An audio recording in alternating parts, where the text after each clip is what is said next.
Hey everyone, welcome to the Build Your English podcast, helping you speak with confidence when it matters. I'm Iris, and today we're talking about something that should be normal, but somehow feels like a social crime: disagreeing. And I'm Julian. Today is about disagreeing without war. Not winning, not destroying someone with logic, just disagreeing in a way that keeps your dignity, keeps the relationship, and doesn't leave you replaying the conversation at 2 a.m. like a regret playlist. The regret playlist, exactly. Because the problem isn't that we don't have opinions. The problem is that disagreement can instantly turn into this weird power moment where you're choosing between two bad options. Either you stay quiet and feel small, or you speak up and feel like you just lit a match in a library. That's the feeling. And the truth is, most people aren't scared of disagreement. They're scared of what disagreement might cost them: approval, status, safety, future invitations to things. Yes, it's not, I can't disagree. It's, if I disagree, will you punish me? And this is where adults get trapped, because we tell ourselves we're being mature, but sometimes we're just being strategically silent. Strategically silent can be wise, but it can also be expensive. Because when you don't say what you mean, your resentment starts doing the talking later. Resentment is so loud. It doesn't even whisper. It shows up wearing boots. Exactly. So today we're going to talk about how to disagree like a grown-up with a spine. Not aggressive, not apologetic, clean, human. And I have a story that's painfully relatable. Like, I hate how relatable it is. Perfect. Those are the best ones. Okay, I was in a meeting. Normal meeting, people were pleasant. Everyone was doing that professional smile that says, I am calm and employed. And someone says an idea. Not a bad idea, not an evil idea, just not a good idea for reality. That's the hardest category. Because if it's obviously wrong, it's easy to push back. But if it's plausible, disagreeing feels personal. Exactly. It was plausible. The kind of idea that sounds good if you say it quickly and nobody asks questions. And then the room did what rooms do. Everyone nodded. People started adding little supportive comments. Yeah, makes sense. Totally. We can do that. And I'm sitting there like, wait, no, we can't. Not like that. And you're watching the agreement snowball. Yes, the agreement avalanche. And you can either jump in early or you can get buried politely. Buried politely is a perfect phrase. Thank you. I lived it. So I try to interrupt, gently. I say something like, I see the intent, but I'm not sure that timeline works. Very soft, very reasonable. And the person replies with a smile, well, we'll just have to be efficient. Like efficiency is a magic spell. That's a classic. We'll just be efficient is the adult version of, let's pretend physics doesn't exist. Exactly. And the room chuckles, because it's charming. And now I'm stuck. Because if I push again, I look like I'm ruining the vibe. If I stop, we all walk into a wall together and call it teamwork. This is the exact moment where people either disappear or explode. Yes, disappear or explode. And neither is good. So what did I do? I did a third option. I got too careful. I started adding disclaimers. Maybe I'm missing something, but just a thought. I could be wrong. And suddenly my disagreement sounded like a nervous apology. And that's the trap. You try to sound nice and you end up sounding unsure. Then your point loses force. Exactly. My words got smaller while the bad plan got bigger. And afterwards, I was furious at myself. Not because I wanted to fight, but because I wanted to be clear. I wanted to protect the team from future pain without becoming the villain in the room. That's the core problem. How to protect clarity without triggering defensiveness. So after that meeting, I did what any emotionally stable person does.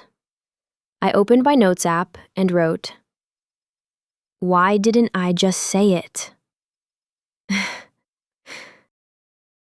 That's stability. That's peace. Exactly. And then I thought, okay, it's not that I didn't know what to say, it's that I didn't know how to say it without turning the room against me. Which is why disagreement is a skill, not a personality trait. It's not you're brave or you're timid. It's mechanics. Mechanics, good, I like that. Because this episode is not be confident, it's here's how to move. And we need to name something.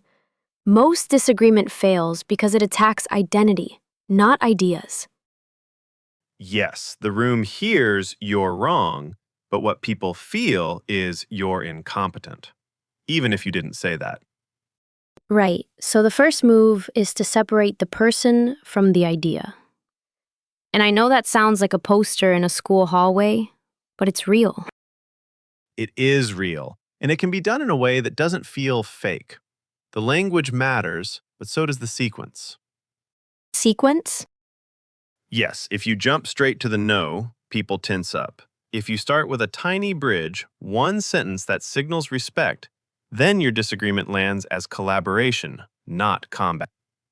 Okay, so you're saying I need a bridge sentence.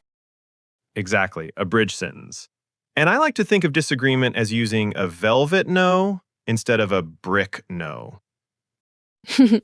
A velvet number. That is such a Julian thing to say. It is, because velvet still says no. It just doesn't scratch people's ego on the way out. Okay, but I want to be clear. Velvet no is not lying. It's not fake agreement. It's not sounds good and then disappearing. Exactly. Velvet no is honest. It's just shaped. It's designed. Designed honesty. That's the dream. And we should talk about the three situations where disagreement gets risky. 1. You're disagreeing with someone above you. 2. You're disagreeing in public. 3. You're disagreeing when the room already looks aligned. The holy trinity of don't make this weird. Exactly, and your meeting had at least 2 of those. It had all three. It was basically a trap designed by someone who hates me personally. Okay, let's build a simple model. Not a lecture, just a map you can feel. When you disagree, you need to do 3 things. Show alignment on the goal, name the friction, propose a path. Alignment, friction, path. Exactly, because if you only name friction, you sound like a problem. If you only align, you sound like you're agreeing. If you propose a path without naming friction, you look passive-aggressive later. So basically, disagreeing isn't just saying, I don't think so. It's showing you're on the same team while you change the direction. Perfect. And the magic is that the bridge can be extremely short, one sentence, not a speech. Okay, let's go back to my meeting. The idea was, we can ship this in 2 weeks. Everyone nods. I think it's unrealistic. What's the velvet no? First, align on the goal. I like the ambition. Then name friction. 2 weeks puts us at risk for quality. Then path. If we want 2 weeks, we need to cut scope. Or we target 3 weeks and keep the core intact. That's it. That's so clean. And it doesn't sound like you're wrong. It sounds like we're choosing trade-offs. Exactly. Disagreement becomes decision-making, not ego. And if the other person says, we'll just be efficient, Then you anchor reality without being cruel. You can say, efficiency helps, but it won't replace testing time. Or, efficiency is part of it. What do we want to remove to make this feasible? That forces the conversation into specifics. That's the thing, isn't it? Specifics. When people are floating on vibes, specifics feel like gravity. Exactly. And gravity isn't rude, gravity is just honest. I need that on a mug. Gravity isn't rude. It's true. Okay, now let's talk about the emotional side, because this is where people mess up. Sometimes disagreement isn't about the idea. It's about how you feel in the room. Like you're scared, you're annoyed, you feel dismissed, and then your tone gets sharp. Yes. Tone is where wars begin, and tone is often pain wearing armor. Pain wearing armor. That's real. Because in that meeting, I wasn't just worried about the timeline. I also felt ignored. Like my concern was being waved away with a joke. Which is why the velvet no is also a self-respect move. It's you saying, I'm here, and what I'm saying matters. But without making it a fight. Exactly. And sometimes you need a different tool. Not the velvet no, but the polite scalpel. The polite scalpel sounds dangerous. It is, but in a controlled way. It's when you cut through ambiguity with a question. Instead of, I disagree, you ask a question that reveals the trade-off. Give me one. What are we willing to compromise to hit that timeline? Or what's the risk we're accepting if we do that? Or what would make this plan fail? Those questions force the room to think, not react. I love that. Because questions feel less threatening than statements, but they can be more powerful. Exactly. And they also distribute ownership. Now the group is choosing, not you versus one person. Okay, I'm going to confess something else. Sometimes I don't disagree because I don't want to sound arrogant. Because being certain can sound smug. That's a real fear. But certainty and arrogance are not the same thing. You can be firm and humble at the same time. How? By grounding your statement in evidence and trade-offs, not identity. Not, I'm right, but here's what happens if we do this. Not, you're wrong, but this creates risk. It's cause and effect. Cause and effect. That takes it out of ego. Exactly. If I had to say it in one sentence, the best disagreements don't sound like attacks. They sound like decisions. Perfect, and that's how you avoid war. Okay, now we need to talk about the other side. What if you disagree and the other person gets defensive anyway? Then you're dealing with emotion, not logic, and you need to keep your own nervous system calm. The worst mistake is matching their intensity. Yes. Matching intensity is like lighting two matches and calling it warmth. Exactly. The move is to lower heat while staying firm. You can say, I'm not questioning your intent, I'm focusing on the risk. Or, I'm with you on the goal, I'm concerned about execution. Same message, lower threat. That's so good. Because defensiveness usually comes from feeling accused. Exactly. So you remove accusation without removing disagreement. Okay, let's do a role play. Because if we don't, it stays theoretical and I'll start spiraling again. Perfect. You be the person with the ambitious plan, I'll be the one disagreeing. Okay, so we'll launch next week. Everyone good? I like the momentum. I'm concerned next week doesn't give us enough time to test properly. If we want next week, we'll need to cut scope. Otherwise, I recommend we target the week after and protect quality. What do you prefer? That sounded like leadership. Like you're not begging. You're offering options. Exactly. Options are respectful. They give agency. And if I'm defensive, I say, we don't have time for delays. We have to move. I agree speed matters. I'm trying to make sure we move fast without breaking trust. What's the one thing we can drop to make next week realistic? Now the conversation is practical. You didn't fight me. You didn't get sarcastic. You didn't submit. You just guided. Exactly. Disagreement is guidance. Guidance. Okay. I want to add a second story because the meeting example is common, but disagreement also happens in friendships where the stakes are emotional, not operational. Those can be harder because you're not protecting a timeline, you're protecting someone's feelings and your closeness. Exactly. So, friend tells you a plan.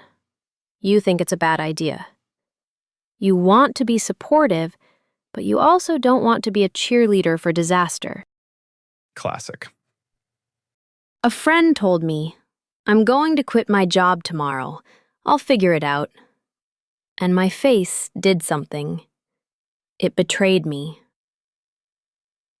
Like my eyebrows filed a formal complaint. Eyebrows don't lie. They don't. And I didn't want to say, that's stupid, because it's not helpful. So I tried a velvet no. I said, I understand why you want to leave. I'm worried about the timing. Can we talk through your runway? And they got quiet. That's good. You aligned with emotion, named the risk, and offered a path. But here's what I realized. Sometimes people don't want advice. They want permission. Yes, they want emotional support, not strategic review. Exactly. So disagreement in friendship often needs an extra step. Ask what they need before you disagree too hard. That's wise. Do you want me to listen, or do you want my honest take? That question protects the relationship and your integrity. And it's also very human. It's not a script. It's caring. Exactly. Okay, back to work disagreements, because that's where viewers replay conversations the most. There's another trap when you disagree in writing. Slack, email, text. Written disagreement has no facial expressions. It can sound harsher than you meant. Yes. In writing, brevity can look like coldness, and too much softness can look like insecurity. It's a tightrope. And one more problem. People often write disagreement as a debate. They stack arguments. They try to win. That rarely works, because people don't like being cornered. If you corner them, they'll protect their ego instead of considering your point. So what's the move in writing? One clear sentence of alignment, one clear concern, one clear next step, short, calm. I'm aligned on the goal. I'm concerned about X. Can we consider Y? That's enough. That's so different from the essay people write when they're panicking. Exactly. Essays come from anxiety. Okay, mini checkpoint. So basically, disagreeing well is not about stronger opinions. It's about cleaner delivery. Perfect. And cleaner delivery usually means fewer words. Fewer words is hard when you're nervous.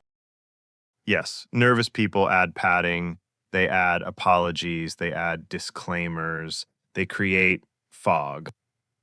And the fog makes you sound unsure. That's what happened to me. My disagreement got buried under maybe. Exactly. So here's a small shift. Replace maybe with my concern is not aggressive, just clear. My concern is such a power phrase. It's calm. It's not blaming. It's not identity. Exactly. Okay, I want to talk about one specific scenario that ruins people. Disagreeing with your boss. That's the high stakes one. Yes, because your boss can interpret disagreement as disrespect, or as challenge, or as this person is difficult. So, how do you do it? Same mechanics, more care. You lead with alignment, you frame it as risk management, and you offer options. You also choose timing. Disagreeing publicly can trigger power instincts. If possible, do it in a smaller setting or ask a question in the meeting and follow up after. That's strategic. But what if you're in the meeting and the decision is happening now? Then you use the polite scalpel. You ask a question that makes the risk visible without saying, "You're wrong." What's our fallback if this doesn't work? Or, what's the risk we're accepting? Now you're contributing, not challenging. And you can also use, I'm missing one piece, right? Like, I may be missing something. What's the plan for X? Exactly. That frames it as curiosity, not opposition. But it still forces the plan to be complete. Okay, here's where people get messy. They wait too long. They don't disagree in the moment. Then they disagree later in private, and the leader feels blindsided. Yes, late disagreement can look like politics, even if you didn't mean it. So the goal is early clarity. Exactly. Early clarity is cheaper. If I had to say it in one sentence, disagree early, disagree clean, and disagree with options. Perfect.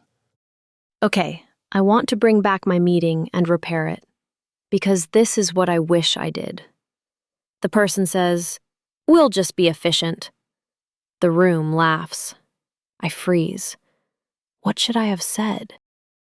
You could have smiled and said, "Efficiency will help. What are we cutting to make that timeline feasible?" That keeps the humor, but anchors reality. It turns the joke into a decision. That's so good. You're not killing the vibe, you're redirecting it. Exactly. People think disagreement has to be heavy. It doesn't. You can disagree with a smile as long as the content is clear. That's the dream. Because I'm not trying to be scary. I'm trying to be useful. Exactly. Okay, we need some human touch honesty here. Sometimes I don't disagree because I'm tired. Like, I know it matters, but I don't have the energy to manage someone's emotions. That's real.